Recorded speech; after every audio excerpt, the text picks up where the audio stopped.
बढ़ते आगे, मध्य प्रदेश के धार में भोजशाला विवाद में हिंदू पक्ष की नई याचिका पर सुप्रीम कोर्ट आज सुनवाई करेगा। हिंदू फ्रंट फॉर जस्टिस की ओर से दायर इस याचिका में शुक्रवार यानी बसंत पंचमी के दिन वहां मुस्लिम समुदाय के लोगों को नमाज पढ़ने से रोकने और हिंदुओं को ही सरस्वती माता की पूजा अर्चना करने देने की इजाजत की मांग की गई है।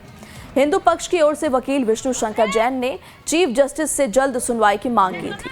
इस पर सुप्रीम कोर्ट ने गुरुवार को सुनवाई का भरोसा दिया था। दरअसल एएसआई के संरक्षित ऐतिहासिक भोजशाला परिसर को हिंदू समुदाय के लोग वाग्देवी मां सरस्वती का मंदिर मानते हैं, जबकि मुस्लिम समुदाय का दावा है कि ये जगह कमाल मौला की मस्जिद है। इसी विवाद को लेकर एएसआई यानी आर्कियोलॉजिकल सर्वे ऑफ इंडिया ने 7 अप्रैल 2023 को आदेश जारी किया।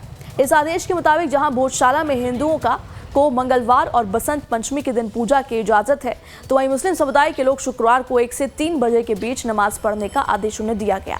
लेकिन एएसआई के इस आदेश में ये साफ नहीं है कि अगर बसंत पंचमी शुक्रवार के दिन होगी तो क्या होगा। और इस बार 23 जनवरी को शुक्रवार के दिन ही बसंत पंचमी पड़ रही है और दोनों पक्ष अड़े हुए हैं। दोनों पक्षों में टकराव की आशंका को देखते हुए धार प्रशासन पर पूरी तरह से अलर्ट है और कहीं ना कहीं तैयारी जो है इस दिन को लेकर के की जा रही है।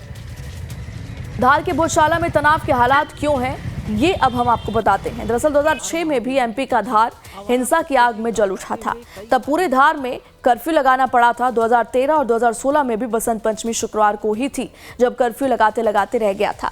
इसके बाद कोर्ट के आदेश पर एएसआई ने 2024 में हुए सर्वेक्षण रिपोर्ट के आधार पर बताया कि परिसर में सनातन संस्कृति की निशानियां, देवी देवताओं की मूर्तियां और संस्कृत शिलालेख मिले हैं।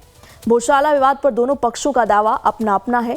हिंदू पक्ष का दावा है कि 11वीं सदी में परमार वंश के राजा भोज ने देवी सरस्वती का मंदिर और एक प्राचीन संस्कृत अध्ययन केंद्र यानी भोजशाला बनवाया है, जबकि मुस्लिम पक्ष इसे कमाल मौला मस्जिद मानता है, जिसका निर्माण 1307 ईस्वी के आसपास हजरत मौलाना कमालुद्दीन चिश्ती की दरगाह के पास हुआ था।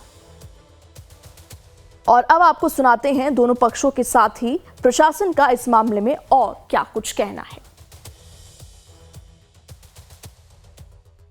हमने हमारी बात रखी है कि माँ की पूजा सूर्योदय से सूर्यास्त तक हो, अखंड पूजा हो, ये बात रखी।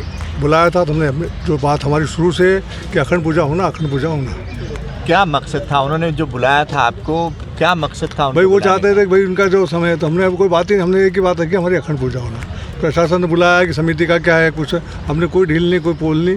हमारा एक ही लक्ष्य है कि हमारी पूजा अखंड हो। क्या नमाज को लेके उन्होंने बात कही कि 12 से 3 के बीच में कोई समझौता? ऐसी हमारे से कोई बात नहीं की। क्या प्रशासन नमाज के लिए अड़ा हुआ, इस तरह का कोई उन्होंने संदेश दिया? हमको ऐसा कहीं लगा। उनका विषय है कहीं भी नमाज करा, हमारे को हमारी माँ सरस्वती का मंदिर, वो परिसर हमारा खाली रहे।